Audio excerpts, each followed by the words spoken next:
Нашето прекрасно Крушево нуди безброј можности за одмор, за рекреација, за уживање и за спортски активности, а надалеку во светот е познато и по можностите кои што ги нуди за параглайдинг. Минатата недела се одржа еден од повеќето настани кои што се одржаа во текот на ова лето, а кои што собраа параглайдери од целиот свет кои што имаа можност да уживаат во прекрасните гледки кои што се нудат од небото над Крушево. Во следниве минути разговарам со Баки Шакировски, организатор на настани и поранешен тим лидер на репрезентацијата за параглайдинг, која што патем и до ден денес успешно функционира и многу високо котира во светски рамки, што секако беше дополнителна причина да позборуваме малку повеќе за овој возбудлив, но според многумина и екстремен спорт.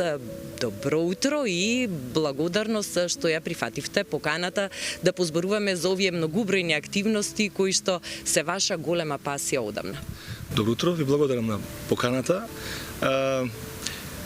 Помалку луѓето, да речеме, знаат околу нашите активности, што правиме, нашите успеси и така натаму, и секогаш е добро дојдено вака да позборуваме за параглайдингот, за организацијата на настаните, што правиме и последно исто така и за репрезентацијата која носи големи успеси за државата и баш прекрасна е можност, да. Еве, летниот период е период кој што сите вие што се занимавате со параглайдинг максимално го користите за да уживате во убавините на природата и секако временските фактори кои што се неопходни да бидат пријатни за параглайдинг, и токму летниот период е период кога најмногу настани се случуваат насекаде во светот, меѓу другото и во нашето Крушево. Што се случуваше ова лето во Крушево, затоа што повеќе меѓународни настани се случува? Па вака, Крушево е една од најатрактивните дестинации во светот за параглайдинг, за организирање на превари, за слободно летање и така натаму. Можем да кажем можеби број еден дестинација. Да не бидеме скромни, меѓутоа можеби број еден дестинација во светот за параглайдерство. Обично користиме летните услови, летниот период за летање, бидејќи условите се најдобри тој период, јуни, јули, август. Годинава имаше 5 меѓународни надпревари, од кои што едниот тим, значи другиот тим воден од Горан Димишковски и Мартин Јовановски, организираа 3 надпревари. Го организираа германското државно првенство, значи German Open, го организира маѓарското, унгарското, Hungarian Open и организира Flymaster Open.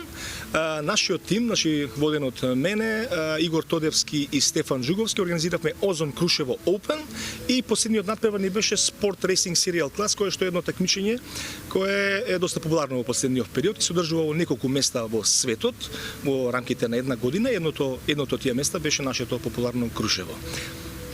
Колку учесници имаше, од кои се земји имаше параглайдеристи и какви беа нивните впечатоци?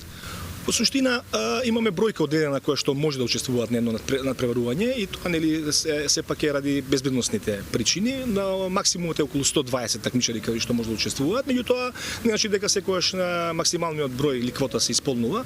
Обично се околу 100 такмичари. Мислам дека беа и претходните такмичење со таква некоја бројка околу 100 такмичари. Едното наше такмичење така малку, Озон Крушево Open е повеќе настан него такмичење, бидејќи се работи за еден едукативен, забавен надпревар, каде што надпреварачите уствари учат како да летаат и така натаму, а последно беше доста големо. Имавме 100 пилоти, 100 луѓе, 100 учесници од 50 земји од светот. Така да доста можам да кажам дека доста успешни надпреварувања на двата тима. Покрај сите тие активности што се одвиваат на небото, секако дека сите учесници на овие настани имаат убава можност и да го запознаат Крушево и нашата убава Македонија. Верувам дека нивните впечатоци се убави, па еве малку да ни пренесете од таа атмосфера. Останува ли време за дружење, останува ли време за прошетки, да се запознат малку со тие културни историски знаменитости со кои што изобилува Крушево? Па, Бидете, значи сите тие пилоти, сите тие учесници, не само што учествуваат, него нивните оние што ги пратат со нив, што доаѓаат со нивните фамилии и така натаму, сите се сместени во Крушево. Значи дали се во двата хотели Монтана и Панорама, дали се во приватните вили и сместување во Крушево, меѓутоа луѓето се тука, така да они не наоѓаат време, не дека не наоѓаат време. Секако нивниот фокус и ориентација е летањето пред се. Значи меѓутоа во слободното време се шетаат тука, се Крушево релативно мало, меѓутоа убаво, има што да се види во него. Посебно сега некојаш има и моменти каде што не се лета некој ден, ако времето не е добро за летање, меѓутоа тоа е ретко да кажам за Крушево, бидејќи стварно оваа сезона последно беше прекрасна, значи се леташе буквално секој ден. Значи неверојатно. Меѓутоа во тие денови кога не се лета, значи они може да прошетаат низ Крушево, да се иде знаменитостите низ Крушево и така натаму. Некојаш организираме некоја тура, да кажеме доколку сакаат до Охрид, бидејќи Охрид не е далеко од Крушево и убав е нели Охрид да се види. Меѓутоа фокусот е Крушево, Крушево сме стационирани, да. Како котираме ние во светски рамки кога е во прашање параглайдингот? Колку сме успешни, колку имаме индивидуално параглайдеристи што постигнуваат врвни успеси, а колку тимски сме докажале дека навистина имаме огромен потенцијал за ваков спорт?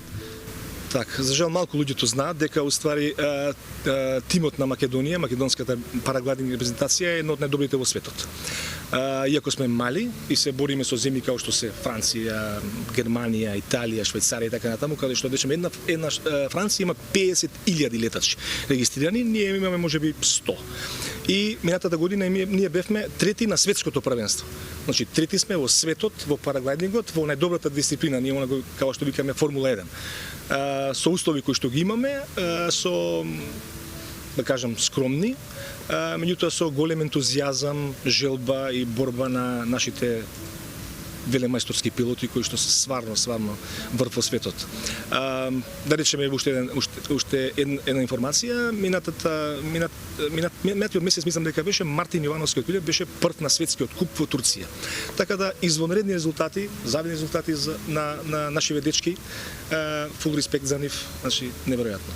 Лично вие имате долгогодишно, поточно 30 годишно искуство во параглайдингот. За сите оние што во моментов не гледаат, млади луѓе кои што можеби посакуваат, но не дошол моментот или не се охрабриле да се опробаат, една порака, еден мотив, затоа што според она што вие сите го доживувате и енергијата што ја пренесувате, ова е веројатно еден од најубавите спортови со кој што може човек да се занимава, ако има храброст и нормално ако има афинитет кон истиот. Така, меѓутоа морам да напоменам и додека ги респектира законите на природата. Бидејќи ова е преубав спорт, нормално за мене или за пилотите околу мене најубав спорт, бидејќи отварате една нова димензија. Само што полетате, значи ви оставате земјата и буквално отварате нова димензија низ која се движите. Меѓутоа, таа убавина е секогаш тука додека ги респектирате законите на природата. Значи, респектирате времето, ветерот, условите, метео и многу е битно пилотите да летаат опрема која што е во рамките на нивните способности. Така да тогаш е преубав.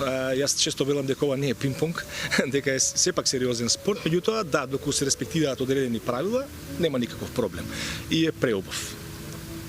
Јас ви благодарам за одвоеното време. Посакувам да бидеме домаќини уште на многу вакви меѓународни параглайдинг настани, а сите вие што се занимавате со параглайдингот секогаш безбедно да уживате горе од висините и да имате можност што почесто од таа перспектива да не гледате сите нас кои што можеби смеете постатични и повеќе врзани за земја. Ви благодарам и се надевам дека ќе се видиме на терен, иако знам дека сте летале веќе два пати до сега со Виктор Поев, поздрав до него оваа прилика, меѓутоа може да се дружиме некоја наредна прилика. Со задоволство. Благодарам уште еднаш.